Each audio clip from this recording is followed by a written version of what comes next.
Hello to all of our listeners out there in podcast land, and welcome to episode 11 of the Canadian Patriot podcast, recording on January 19th, 2016. This evening, I'm bringing you a special interview with Richard Wakefeild regarding the Conservative Policy Convention. But first, as always, I'm your host. My name is Andrew. I'm a competitive shooter, gear reviewer at everydaytactical.com, a gun club director, and libertarian. We'd like to hear your feedback about the show. Please visit canadianpatriotpodcast.com/feedback or email us at feedback@canadianpatriotpodcast.com. For your listening pleasure, we're also available on Stitcher and iTunes. Links, as always, will be in the show notes. To start the show with, I have three petitions that I think everybody needs to consider reviewing and signing. E111, E124, Quebec Petition 5715, and in a moment we'll talk about two petitions that I don't think anyone should be signing, unless they really want to, and I'd love to hear your reason why. So we'll start with E111, is the firearms related petition from Mark Bennett. We've talked about this one before, petitioning the Minister of Public Safety and Emergency Preparedness to properly classify the Armalite 15 series of rifles based on their technical merits. We also have petition E124, which is to change Section 7 of the Charter to change the wording to enshrine property rights into the Canadian Charter. Petition 5715 for Quebec to change the way that they register firearms in that province. And two petitions I'm not really sure why anyone would want to sign. E54, banning Donald Trump from visiting Canada, which I don't understand why an NDP MP is bringing that into Parliament. And petition E7, changing the oath of allegiance to Her Majesty the Queen of Canada in the citizenship oath, because last I checked, we're a parliamentary democracy and the Queen is our head of state. So I'm not sure why the NDP is wasting the government's time trying to ban Donald Trump and the Queen from our country. Before we go into our main topic this evening, we're going to hit rapid fire, which is out of order for our normal show. We're going to start with email feedback. I've got a letter from Dave, and I'll do my best to read what Dave had to say. He says, "Hi, Andrew. Hope all is well with you. Love the show. You guys are doing a great job. You're one of the few podcasts that I can get my wife to sit and listen to. Well done. Do you think the government will now make a play for our ARs? What will that look like? What more can we do? When will Sean's Magna Carta group be up and running? I was told the other day the Wild Rose Party will be making a run at the NDP here in Alberta. Do you think they can? More from Sean! Exclamation point. I feel I'm on the same page with him. Anyway, all the best, and thank you for the good podcast. Really do love it. Like to see you do more episodes a week. Regards, Dave." So thanks, Dave. I don't think we're going to be doing more than one podcast unless we can find a way to finance this and give up my day job. I have heard that the Wild Rose Party is going to be trying to put the NDP in their place in Alberta. I don't know that it's going to happen. It'd be interesting to see what happens with the Wild Rose under its current leadership. The Magna Carta group is up and running. I'm not sure when Sean's webpage is going to launch for that, if that's official or not. But Sean is essentially handling petition E124 to change Section 7 of the Charters. That is a Magna Carta group initiative. So we will have Sean on again in the future. Sean will be a regular contributor to the podcast. As far as the ARs, I do think that if the government can find a way to do it without potentially losing millions of votes or hundreds of thousands of votes, that they'll take away AR-15s if they can, or if they find a way. Hopefully the petition to remove them from the Ordering Council for named restricted will change that, but we'll see. We've also got YouTube feedback from Josh Englehart. He says, "Hey guys, love the podcast coming. Not to worry, as long as we can keep the lights on, we'll keep doing this." With that wraps up our housekeeping segment. I'd like to welcome a special guest this evening. We have Richard Wakefeild on the show with me. Richard's going to be talking to us about the Conservative Party Policy Conference. Welcome, Richard. Thank you for being on the show. Thank you for having me. I'm glad you could make it, sir. Could you give everybody a brief overview, who you are, what you do, and what we're going to be talking about tonight?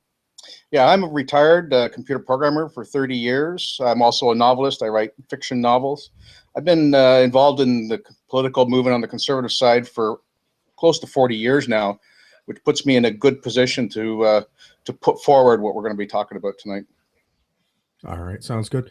So you're talking about specifically the policy that's going to be reviewed by the Conservatives at the next policy convention, right? Yeah, that will be the last weekend in May, and the policy convention is being held in Vancouver. All right. Is that something you're going to be able to attend in person? I know that's a long way for you. Yeah, it's a long way for a lot of people. I'm on the party's National Constitution Committee, so I get to go automatically. Oh, okay. Okay. How did you get involved in that? Well, I've been involved with writing associations, as I said, for 40 years. I'm on board of directors. I've been writing president a couple of times, both federally and provincially, and the opportunity came up to get on this committee, and I jumped at it as a mechanism to help get a lot of changes through, because we're going to need those changes for the next election. For sure. Can you talk a little bit about what the writing association is, how that works, how you get involved with your local writing association? I think that's something a lot of Canadians don't understand about our political system, is how the parties actually function. Yeah, the country is broken up into ridings, and the word riding actually came from back in the old English days, when whoever was going to represent your area was actually going around on horseback, and it was how far he could go in, I think it was 2 days or something along that lines. So that's what his boundary was, whatever that distance was that he could go by horse. So when they set that up in Canada, it was basically exactly the same as what they have in the UK, is our parliamentary system. So each riding association, which is just members who join the party, elect a board of directors, and the board of directors run all of the riding events, whether they're going to put on shows, or whether they're going to have dinner arrangements, or whether they're going to have fundraising events, whatever, and they choose who they will have run for their MP in any given election. And anybody can run for MP, and the riding association members vote on who they want to have them as their representative to go for the election. Okay, I'd actually like to expand on that process a little bit, because I think that's part of the mystery for a lot of voters, is how are their MPs presented to them? Like, everybody gets their list of MPs when it's time to go and have an election, but how do you actually make it on that list? So you have to be involved in the writing association? Do you have to know who that board is, or does the board find someone that they think is a good candidate? How does somebody go about becoming an MP? That is actually quite different depending upon which party you're in, because it's supposed to be done at the grassroots level, which means it's supposed to be done by the writing association themselves, are supposed to vote for the candidate they want to have represent them in the election.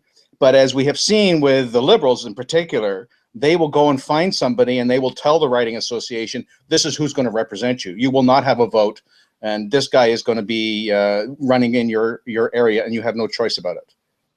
And Trudeau did a lot of that this year. Okay, so that sounds like it varies a lot by party.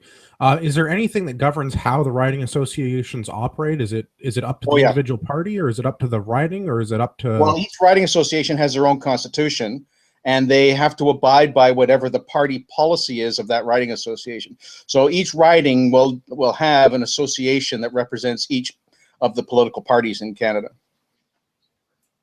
Okay, so you could, so like where I am in Kitchener-Waterloo, we'd have likely a writing association for the Conservatives, the Liberals, the Libertarians, the NDP, and I think we had one other group, maybe the Christian somebody. Christian Heritage Party. Yeah, that sounds about right. Yeah, you always get the little fringe parties in there, the communists and whatever. So yeah, and anybody is free to start whatever political party they want. There's no law preventing you from starting your own political party. All right. So once you've got your political party, you've got your writing association, there are rules in place through the writing association's individual constitutions in order for them to set up who's going to be their MP, or get dictated to them who's going to be their MP. Yep. And also they have to follow the rules of Election Canada. Okay. So Election Canada does have oversight into the writing committee's operation. Yes. How closely would you say that an average writing committee actually ends up working with their MP once they're elected? Is it likely that you're going to see the MP at a writing committee meeting? Does the writing committee come up with a mandate and bring it to their office? How does that integration work? Yeah, that again is dependent upon the writing association. In the one that I am, which is just west of London, our MP comes to every one of our meetings, and we have a meeting every month. No questions asked on that. We do it all the time. But there are a lot of writings that they're just they just don't. In fact, some of them just don't even exist. They just exist only for the period of the election, and they pretty well dissolve. That has happened both on the NDPs and the Conservatives after this last election, because people basically get disillusioned with what happened. But yeah, that's the way it basically works. The MP is supposed to be involved. He's on the board of directors automatically. And basically, yeah, that's how it works. How big would you say these board of directors tend to get? Like, is it going to be a couple of people? Is it a couple of dozen people? You can have, I believe, it is up to 18 people. Ours is about a dozen people, and you can have up to 3 people from outside the party, outside your riding on your association. So they're not in your riding, they're from outside the riding, but they can be on your board. And that's a way to have the boards back and forth, get to know each other and keep in contact with each other. So you'd be working with other neighboring riding associations then? Yes, and actually our riding association, we donated money to 3 other riding associations, one all the way out in BC for the election. So how does that work? Does the riding association hold a fundraiser and then it has its own discretion over how those funds are spent? Yes, that is correct. Along the guidelines of Elections Canada, of course. Right. Okay. So as long as we're playing by the rules for Elections Canada, then the riding association, is it treated like a political action committee at that point, or is it like a private enterprise? It's more of a legal association. So okay. It falls under the rules of Elections Canada of how they're to operate. But yeah, they can fundraise whatever amount of money they want. Okay. And the board of directors then has discretion over how that money gets distributed. That's correct. Except when it comes to election time. Because then what happens is there's a fixed amount of money that a candidate can spend for his election, and the riding association then transfers that money to the candidate for that period of time, and then when it's done, the money comes back again to the riding association. Okay, that's interesting. So we've got the riding associations. You're talking about going out to BC to the party convention for the Conservative Party. Do all of the different parties have these conventions? Is that how they set their policy at the federal level? About every 4 years, every party will have their own conventions. The NDP are having one coming up actually in April. Tom Mulcair's fate may be at stake here. Or is that going to be a leadership convention then? Well, it's not a leadership convention; it's a leadership review. I see. So they're all going to have their policy set. Is this both at the federal level and the provincial level, or are the riding associations for the province and the Fed separate? They are separate associations. They are often all the same people, though. And in some cases, they'll have a federal meeting, and then they'll dissolve the federal meeting that day, and then they'll start up the provincial meeting right afterwards with almost all the same people. That happens a few times. It doesn't happen a lot. We don't do it that way. The provincial guys, which I'm also a member of, they are not as active as we are federally. Is that something that's going to vary by riding then? You might have some that are more federal or some that are more provincial then? Yeah, it's actually up to the riding president to make sure they do what they're supposed to do, which is have meetings every month. So if the president's a little lax, then yeah, you end up not having meetings like you're supposed to. Okay, that makes sense. So specifically with the convention coming up in BC, how do you go about getting policy before? Or actually, maybe the better question is, who goes to the policy convention? How do you determine who's going to show up? Yeah, that's another thing. The riding associations are responsible for voting delegates to go. The president goes automatically. The policy chair goes automatically. And, of course, the MP or the candidate of record can go automatically. But then they can vote up to 8 people to go to the convention to be delegates to vote on policy at the convention. Okay, and that's 8 per riding, regardless of how many people actually live in that riding? Correct. Okay, I'm with you so far. That's a policy. That's a constitution policy of the party. Okay, so that's true for the Conservatives, and it might be different for the other parties. Yeah, I have no idea what the other parties do. Fair enough. Is there anything to prohibit you from being involved in a riding committee for multiple parties? Yeah, if you want to infiltrate, I guess you probably could and get away with it, but I don't know of anybody that does. Although I've heard rumors that we've had liberals try to get in once before. Interesting. I'd be curious to see sort of how the other side lives. You know? Yeah, well, nobody's gonna. Very few people would probably admit that they do that. Yeah, no, fair enough. I was just curious if there's any sort of a prerequisite to being involved in that, or it's just one of those things you just sort of pay your dues and show up and you get a vote. Well, I mean, if you just pay your dues and show up and vote, you really don't know what's going on in the association then. I mean, if you want to know what's going on in another party's association, you got to get on the board of directors and actively be at their meetings.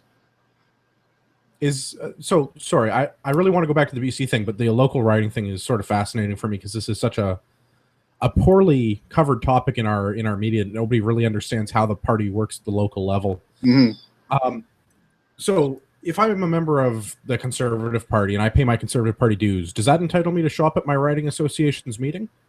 They will have an AGM meeting, which is an annual general meeting to vote for who's going to be on the board of directors.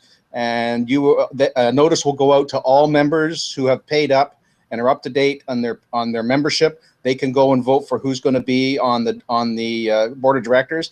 If there's not enough people who have desired to be on the directors as there are positions, then everybody gets acclaimed.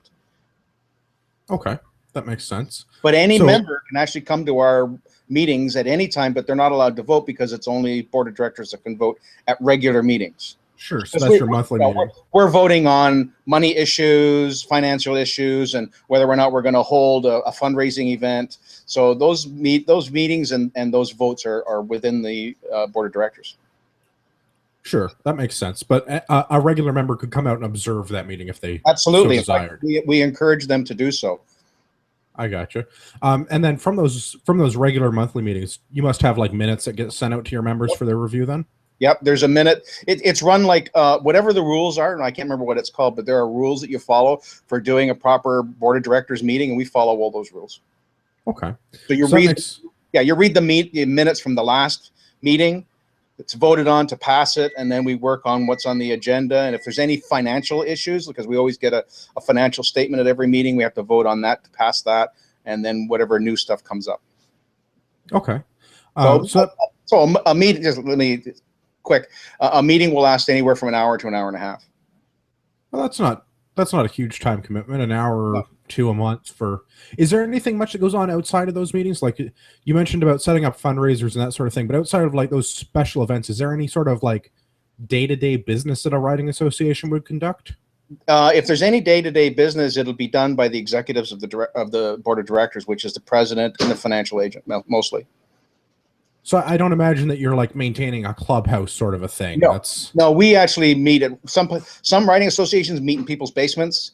Others will rent a hall. We rent a room at an insurance company for ours in particular. But sometimes, like in the provincial, we go to a restaurant. The restaurant is supportive of us, so we just take up a corner in a restaurant and we all eat, and that's where we hold our meeting. Okay, that makes sense. So we've got the local riding associations. They're sending their 8 delegates to BC. That's 8 plus their president and their MP, or that's 8 including their president and MP? No, it's the people who get to go are the president, the policy director, which could be the same person, the MP, or the candidate on record, and 8 other delegates. And 8 other delegates. So you're sending like 11 people or so then? Could be as many as, it could be as many as 11 people. Okay, so you all get out to BC. How does that work? How does the policy convention get decided where it is, and then how do they decide what's going to be on that agenda? Yeah, I'm not sure of the actual internal workings, but I will, because now I'm on the Constitution Committee. I will actually be involved in that process that you're talking about. But the only other policy event I was actually able to go to was a provincial one that was in Niagara many years ago. And there's an actual process that each policy has to go through. There's meetings in certain rooms, and if you're interested in that policy, you go there and they discuss that policy and they make whatever changes to the wording that some people are suggesting. And then eventually, if it gets supported during those meetings, it eventually makes it to the floor itself to get voted on. Okay, and how long does one of those conventions last? Is this like a weekend sort of a thing? It'll start Friday night and it'll end Sunday night. Okay, that doesn't sound like a huge time commitment. You said this happens every 4 years then? Yes. And is there anything that happens on the off years, like the other 3 years, or it's just your local association for those other times? Well, as far as policy, or in the case in 2017, a leadership convention, no, it's only every 4 years. It's only every 4. Okay. So you've got some specific initiatives that you're bringing forward with the Conservative Party, right? Yep. Do you want to talk a bit about those and tell us sort of what they are and how you got interested in them, and then how you're going to be bringing them to the policy convention? Well, last policy convention, a fellow that I know, and I was actually president of our riding association at the time, we presented a rather nice firearms policy, And we had our regional meetings, and to bring these policies to the convention, they have to go through regional meetings, and that's where a bunch of EDAs get together and they discuss the policies amongst them that they want to present, and they vote on the wording and they submit the policy. Now, we submitted this policy for a convention for better firearms laws, and it made it all the way to the floor, but got voted down very narrowly. Now, I'm not sure exactly the details. I've heard different stories as to why it died on the convention floor. So I decided that I was going to bring something in, and I wanted to do it in such a way that it was logical, terse, to the point, but vague enough that we'd be able to implement what we wanted after the policy was passed. Okay, that sounds a little kind of mischievous, but all right. Let's. Hey, I'm taking a bit of a playbook from the Liberals. Yeah, all right, fair enough. Let's talk about that policy. So it's firearms related. You've got a couple of different points, right? There's a couple of specific. Well, we're not going to replace the existing policy at all that's already in there. But what I'm proposing is a 4-point statement. The first statement is a conservative government would never deprive Canadians of their lawfully owned firearms. Now, we have the Liberals back in C-68 who said only police and military should have guns. Nobody else in Canada should have guns. And they went on an effort to disarm all Canadians. And C-68 was born because of that. We also have the UN's Small Arms Treaty that is going to impact us as far as firearms ownership. So that first statement that they would never deprive Canadians of their firearm ownership is against those two statements right off the top. Okay. The second point is, and one of the things that firearms owners really want to have is property rights. But property rights are provincial jurisdiction. The federal government cannot infringe on provincial jurisdiction. And one of the reasons I understand that the policy failed the last time was because it included property rights. So in lieu of having property rights, how else can we have a statement that says you're allowed to own firearms? So instead of having a property rights, I thought of, well, let's make it a Canadian heritage.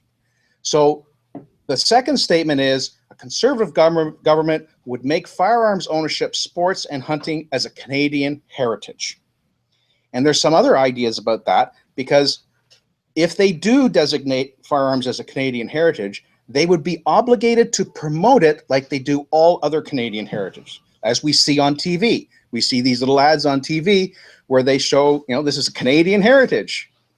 Sure, you're talking about like the heritage moments that they have on CBC. Yep. It's the 10-second spots. So we could have something like John Robinson is currently doing a documentary on firearms ownership in Canada going all the way back. And we could use little clips like that to say, hey, this is Canadian heritage. But it also, the idea of making it a Canadian heritage precipitates the other two next statements that I have.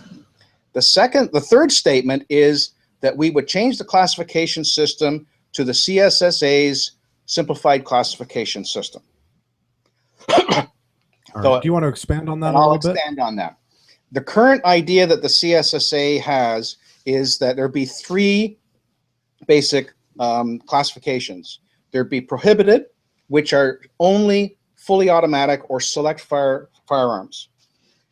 Then there'd be the restricted, and restricted firearms are any firearms that are under 24 inches in overall length, not barrel length. And the third one would be non-restricted, which is everything else. Now, we all have an issue with the prohibited class because there are people who have large collections of antique or old historical firearms. So when I talked to Tony about this last week, I suggested to him also add in there an historical class. And the historical class would be any firearm that was made prior to 1946. Anybody would be able to get a historical class, and anybody would be able to transfer and use those firearms within the historical class. And that's any firearm that was made prior to 1946. So that includes full autos.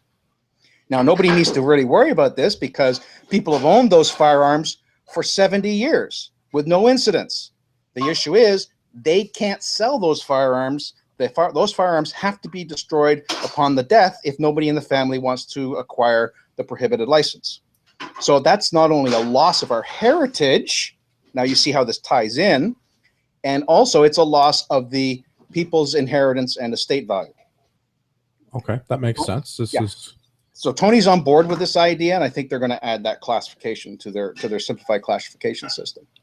So would there be any prerequisites to being classed like this? Because I mean, it really doesn't sound.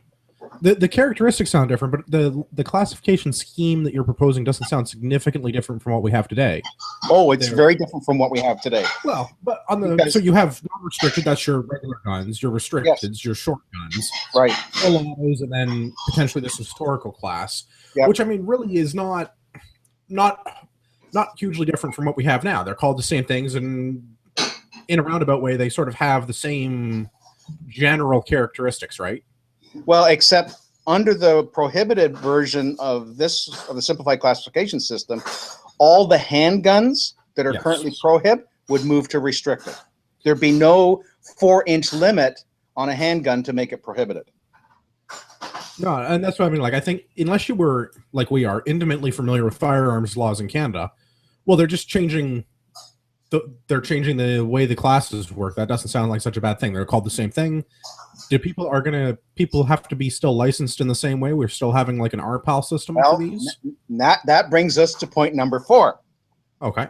Point number 4 is that a conservative government would order a review of all firearms related laws so they can find out what is and what is not required for public safety.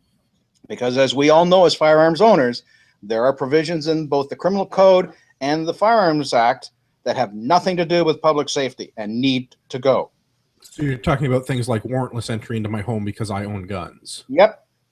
Magazine restrictions, stuff like that. So does this mean we're also opening the door to things like the ability to legally own a silencer or suppressor in Canada? Well, again, if we have that single statement, the details of what would be implemented because of that statement would actually be done by the Firearms Committee itself. So the CSSA and other organizations would then lobby that committee and say, look, this is what we think part of a law that should be changed. And that committee would then go through all the laws, present a new law or a new set of laws, which they would then bring to the government for them to pass.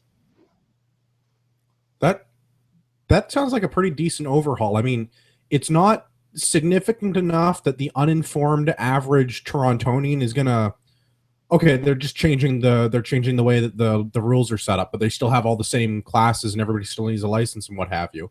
Yep. So it doesn't sound outwardly scary to the uninformed, but for the people that sort of already know how the law works, I mean, I can see some pretty positive impacts from this going in just from the first couple of points. Even if the review of the fourth point, the review of the laws, doesn't change anything immediately or even in the long term, just by changing the way the classification works is a benefit to all of the gun owners that I can think of. Correct. So you notice how this is worded. This is worded in such a way that the average person, as you alluded, who doesn't own guns, will say, well, that just makes sense. Okay, I'll vote for that. Like, we always have to review laws. Laws are reviewed all the time, right? I mean, look what happened to the prostitution law just recently. Yeah, for sure. I think this is a pretty positive way to get the firearms laws reviewed and maybe even make them have a little bit of sense. Yes, that's my plan. This is a long-term 4 or 5 year, 5 or 6 phases in this plan to get this implemented. Unfortunately, because we're not in government, so that's why it's going to take so long. I'm confident we're going to win the next election. I like that. All right, so you've got your 4 points. This is something that you've drafted up, and did you have to take this to your writing committee first, and then it goes to the national? Or? I posted it there. There's a website that all writing associations, when they want to bring their policies up, they post them on this website that the Conservative Party has set up for all of these. And the reason they did that is because now it allows other writing associations across the country to go to the website and see all the policy ideas that have been proposed, and they can vote on them.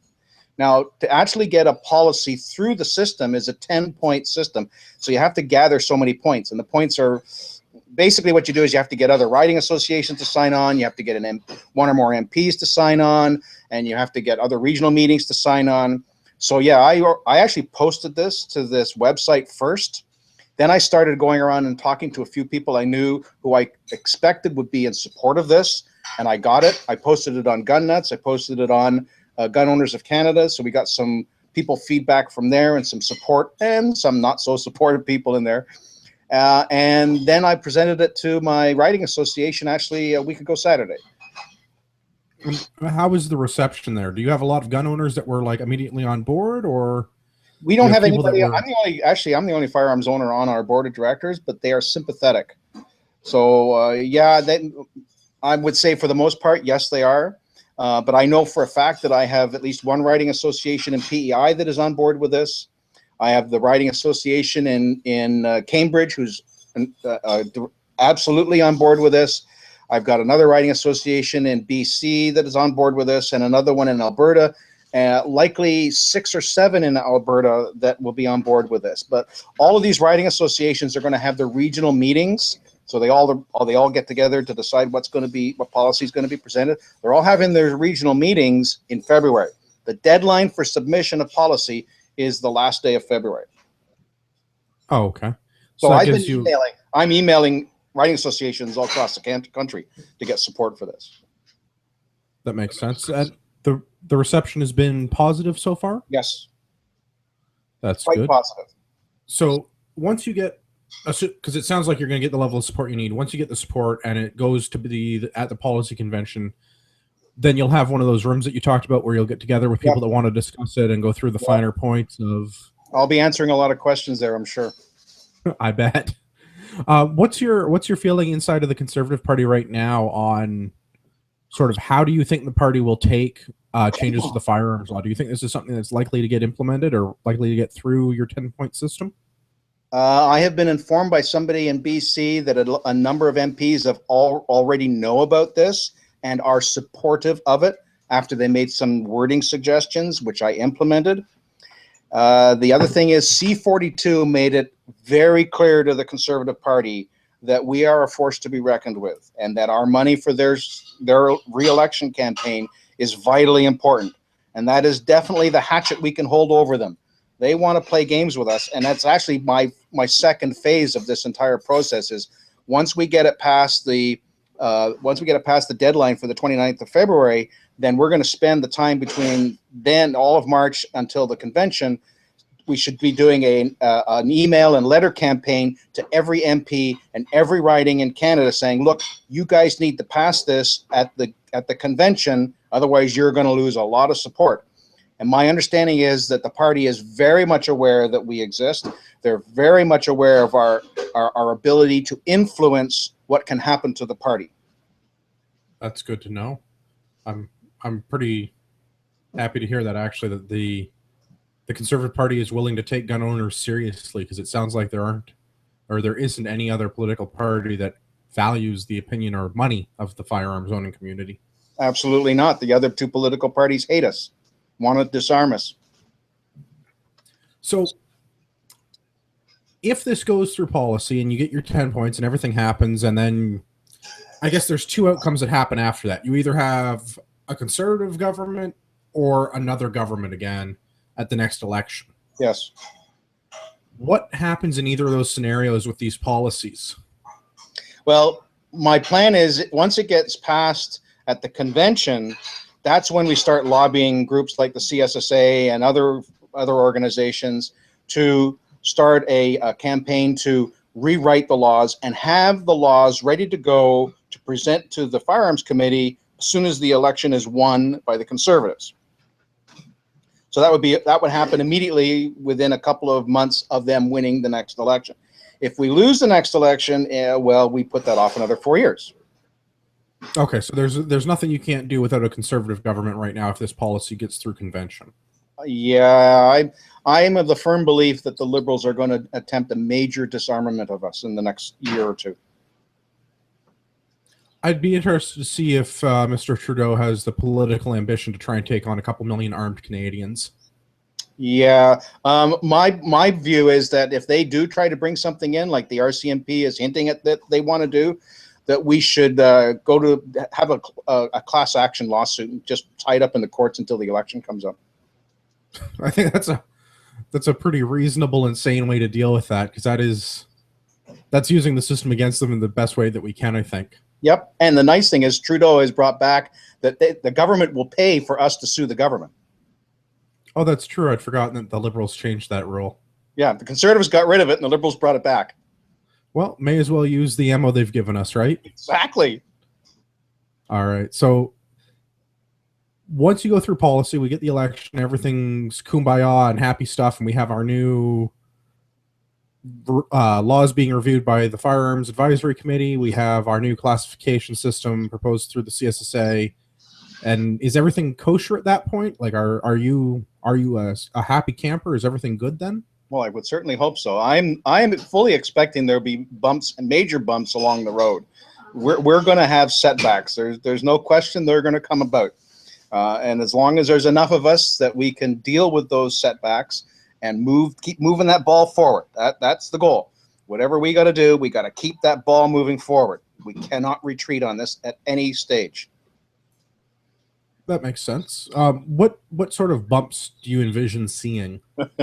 There's always the unintentional consequences that you don't know will come up, unfortunately.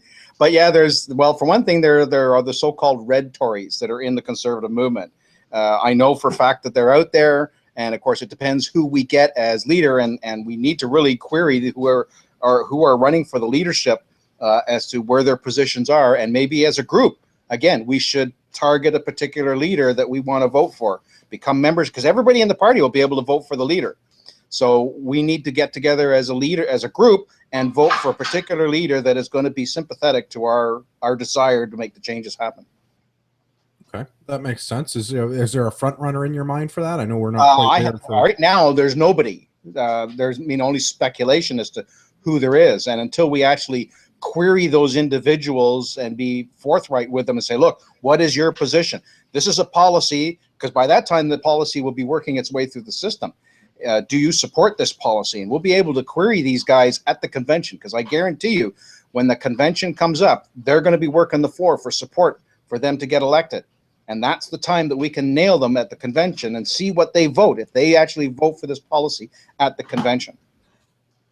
Okay, that sounds like a good way to get a sort of a litmus test on it. Yes. Within the Conservative Party, would you say that the party is already established through C42 that they're at least willing to listen to firearms owners in exchange for the money? At your level with the riding associations and hopefully with the policy convention, do you think that the average member of the Conservative Party is in favor of sort of enshrining our firearms rights in this country, or is it more of a wedge issue? Like, where does it fall in the list of things that people want to get done in the party? That's actually a really good question, because I can only go by what my own riding association is, but I can tell you they want to win the next election. And if it means cuddling up to us to get the votes and the monetary support, they'll do it. Now, do you think that the opposite is true, that if it looks like this could cost them an election, that they'd back off on it? I doubt very much that there would be. The only ones that I could think that would think that way would be the red Tories. That makes sense. I just want to kind of see where it looks like the party is going. Is there any plan to work with any other groups? Like the Libertarians are pretty on board with gun ownership, private gun ownership in this country. Would the Conservative Party, do you think, be willing to work with other independents like that would be supportive of the policy? I have no idea about that. I mean, I'm pretty close to being a libertarian, I would think. I took there's a political test that you can take that's online, and I kind of fall within the upper bounds of the libertarian movement. But I mean, the libertarians are never going to make government. Voting for the libertarians is just a waste of a vote, and it's just going to allow the conservatives to lose in that particular riding. It's a wasted vote. We need to do what the leftists have done in the last election, and that was anybody but Harper. As we saw, the vote leading up, the support was for the NDP, but then as we saw the NDP vote start to drop down, all of a sudden you saw the Liberal vote take off. And that's because the people who didn't want the Conservatives into government, they didn't care whether they voted Liberal or NDP. They just wanted to make sure they got their party in that won the election. We have to have the same view. So if you're a libertarian voter, for the most part, if you don't want the Liberals to be in power anymore, you better get your act together and vote conservative, because your party is never going to amount to anything. All right. That's a pretty strong statement, but I think it's a fair one. Yep. Because we did see that with the Libertarian Party. You got to face reality. That's the issue. I mean, if you want to change the conservatives to be more libertarian, join the Conservative Party and change it from within. That's what Trudeau 1.0 did with the Liberals. I like that you're using a lot of their own playbook against them at this point. What a difference It works. makes. It works, so let's use it. No, absolutely. That makes a lot of sense. So is there anything that you wanted to talk about with those 4 points specifically? We've kind of gone through how the policy is going to work, how the convention works, how the riding associations work. Did you want to spend some time talking about more of the details of the policy? You sort of outlined your points. Yeah, I've actually laid out the details on a Facebook page called CPC Firearms Policy. And you can go there and have a look, and you can read through the actual policy itself. I keep it updated and to keep everybody up to date as to where we are on its progression. So that's the place to go. And I have blurbs in there that explains why each statement is there. Okay, that makes a lot of sense. So that's the best place for people to go is on Facebook. We'll throw a link for that in the show notes then. Yep. I've got a copy of that, so that won't be a problem. Is there anything that you wanted to expand on with any of those, or? Other than, well, it would take a lot of time. I don't know how much time you got, but I mean, we could deal with each one. But basically, I used to play bridge a long time ago, and I learned to do what's called finessing. And finessing is when you play a lower card, hoping that it'll win, trying to ferret out the higher cards and then take their higher cards later. So this is what this is kind of is we're playing low cards at this point to get people on board, and then when the time comes, we'll play our face cards, which will be the stage when we actually change the laws. And by that time, it'll be too late. People, you're changing those laws too? Yeah, because you said we could change the laws. I like that. That sounds like a really solid approach, Richard. Thank you. So we'll put a link to that in the show notes. I guess we won't go into any more of the detail other than the 4 points that are listed. If there's anybody that wants to get in touch with you, the best thing to do is that going to be message you through that Facebook page? Yep. They can anybody can post messages there. It's open. Oh, okay. So we'll set a link for that up for sure then. And it's on both Gun Nuts and Gun Owners of Canada. And what was the response like on CGN or Gun Owners Canada? What did you find that people thought of these points? Actually, I got far better support on Gun Owners than I did on CGN. There's a number of individuals on CGN that I would call them the radicals. I mean, I can understand their position, but it's just absolutely not palatable. Like getting rid of all licensing and having no classifications at all. Those are absolutely unrealistic things that will never happen. I remember one individual in particular said that he would love to be able to have his Sten gun on his back riding on his motorcycle in downtown Toronto. I mean, I agree with him. I think that's a fantastic thing to have. It's an awful goal to have. But I don't think that the average person in Toronto is going to be very supportive of the idea. No, not in this world of terrorism. Absolutely not. So, I mean, we have to be realistic, and that's the approach. The big issue is that the public has been poisoned. There's no two ways about it. Guns are evil. Guns are bad.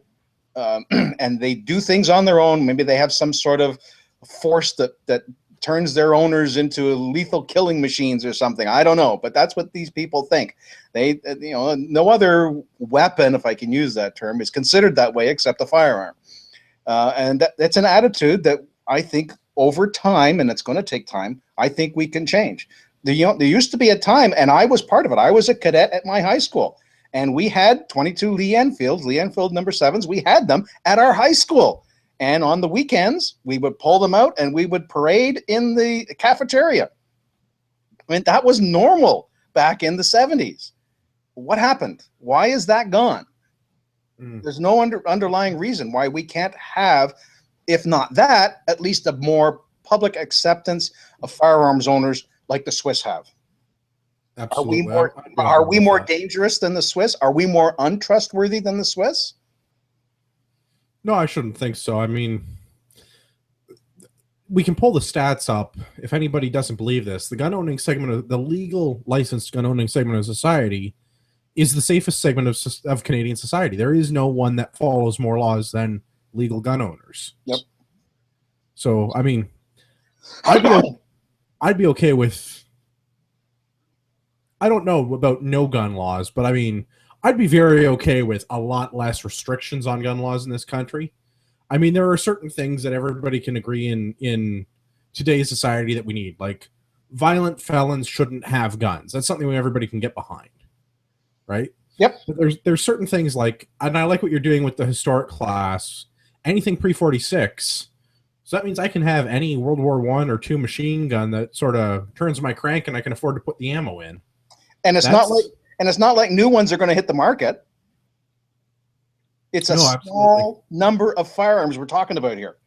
Absolutely. And I like that option because as someone who was born after C-68 went through, and I'm not old enough to be able to purchase a Prohib firearm, to be able to get a Prohib, what's currently a Prohib pistol or full auto, just for its historic value, to get a C1 FN or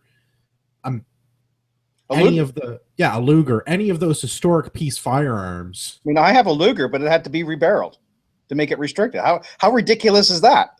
Yeah, to add that extra quarter-inch, right? Because, you know, quarter-inch, that'll stop a crime. That's correct. Right? That's so. I mean, I'd be okay with a lot fewer firearms restrictions. I accept that in our modern society we need certain checks and balances. So having no gun laws is not a feasible thing. It's just not something that the populace will vote for. No. But I like this approach that you're going to have a lot simpler classification system. Well, yeah, because with the simplified classification system, a beat cop can pull you over and all he needs is a tape measure to see whether or not you have a restricted firearm or not. Yeah, and there wouldn't be any of the shenanigans about a couple of millimeters in variance. This one, that's right. It's 24 inches. It's fine. It's less than 24 inches. It's not like... I like that. Yeah, and there's no more of this order in council shenanigans with ARs or AKs or variants or that would all FNC1s or it's all... Is it fully automatic or capable of select fire? Okay, it's Prohib. Yep. Is it under 24? Okay, it's an SBR or a handgun. Okay, it's everything else. Like, I like that. That's a pretty simple way to classify firearms. I mean, at the end of the day, everybody knows a gun is a gun is a gun is a gun, right? But to put it in, to still have a classification system so that the average Canadian feels safe, because unfortunately it's 2015 and it's all about feelings. Yes. I think that's a pretty moderate approach to changing the licensing regime and classification system. Yeah, and the other thing is of course it's changing the people's minds. We have to show the public that we are assets, not liabilities. Well, and I like that aspect of having the heritage part of it, because then we can have groups like the Dominion of Canada Rifle Association. Bingo. Or your local provincial rifle association. In our case, it's the ORA, the Ontario Rifle Association, that works directly with militia, reservist soldiers, reservist Canadian and Armed Forces personnel for training opportunities. Yeah, and these are both of those groups have been around and put in place by the government of Canada in the 1800s, the late 1800s. So how can it not be a Canadian heritage? No, I definitely like that. I'd like to see more people involved in DCRA, service rifle, vintage, what we call vintage rifle, the historic military class rifle competitions, because, well, you brought up the Swiss a moment ago. The fundamentals of marksmanship on young people as a learning tool is immensely valuable. Like the discipline and patience to teach someone, a responsible young adult, someone that's, high school age, someone that's able to drive a car, there's no reason why they shouldn't learn the fundamentals of marksmanship and understand how firearms work and have that certain level of respect. Like you mentioned your cadet experience, having Lee Enfield number 7s as a parade tool, but nobody went around and pointed them at each other or shot them at people. Like they were treated with respect and everyone understood how they worked and what they were for, right?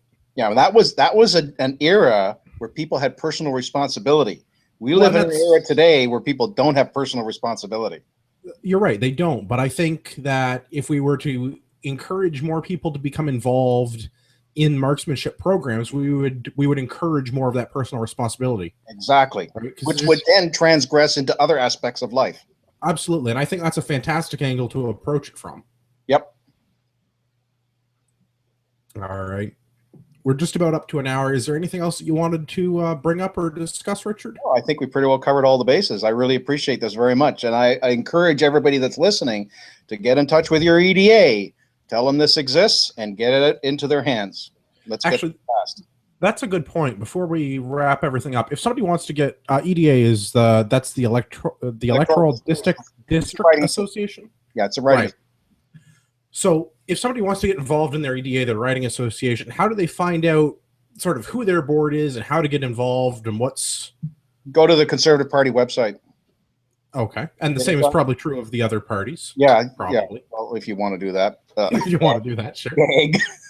Yeah, you just, I don't remember exactly how it works, but I believe you just type in your postal code and it'll tell you what riding you're in. It'll tell you how to contact them. Worst case is if it doesn't, I believe it's also on the Elections Canada website.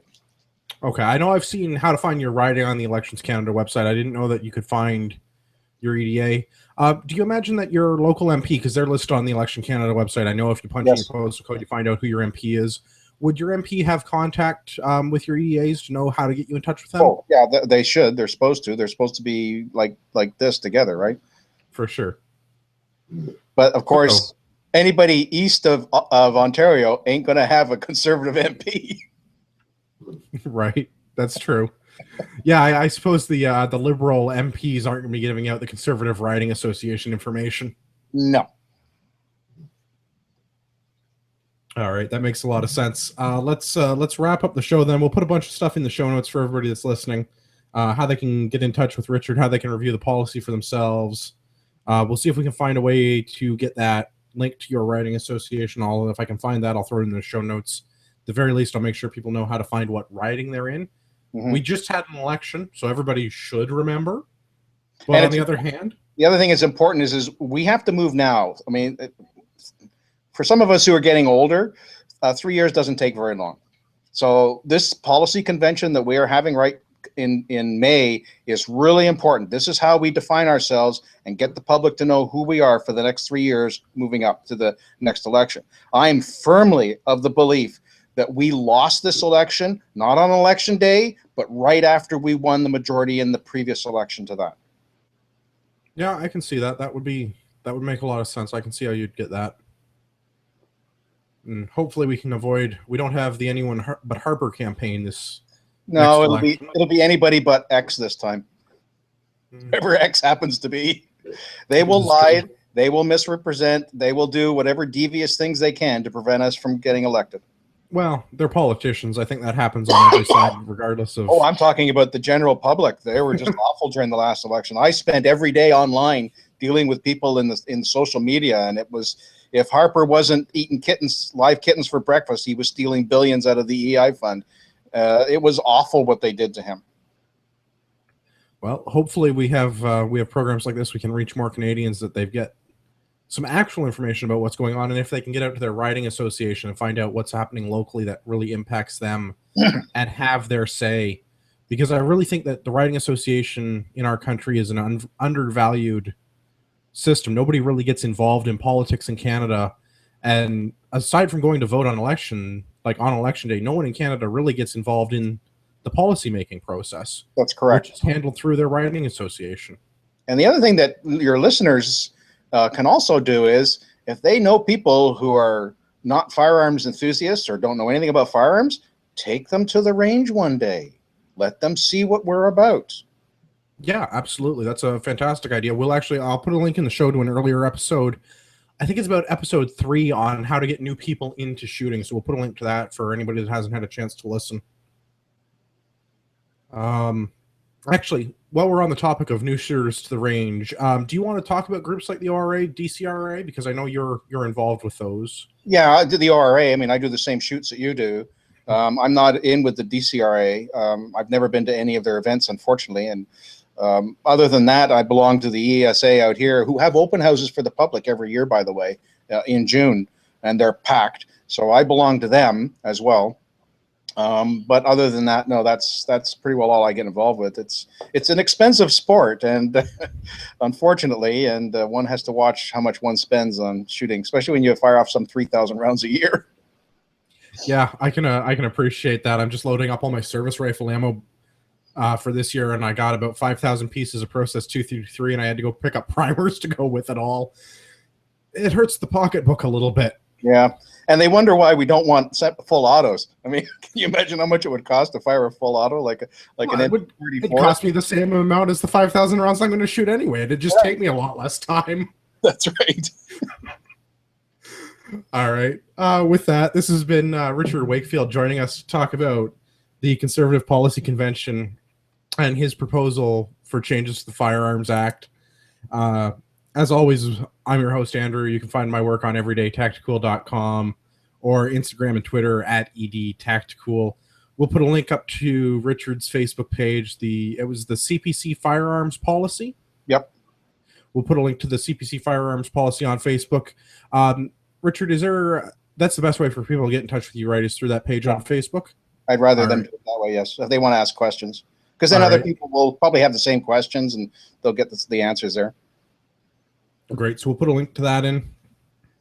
We're still looking for Facebook likes. We're over 150, but we still haven't hit that magic 200 likes on Facebook that I'm looking for. So while you're visiting Richard's Facebook page, if you could stop at facebook.com/Canadian Patriot Podcast and give us a like, it'll take 2 seconds of your time. And basically all you get is, hey, look, a new show's out. So we don't spam. I don't post a lot of stuff. It's basically just there's new shows and what we're talking about. Links to current events, things that are going on that affect Canadians, like changes to firearms policies. If you have opinion about this show or any other topic that we discuss on Canadian Patriot Podcast, you can email the show feedback@CanadianPatriotPodcast.com or hit us on the feedback form on the website, CanadianPatriotPodcast.com/feedback. And with that, as always, we'd like to remind our listeners that you are the true North, strong and free.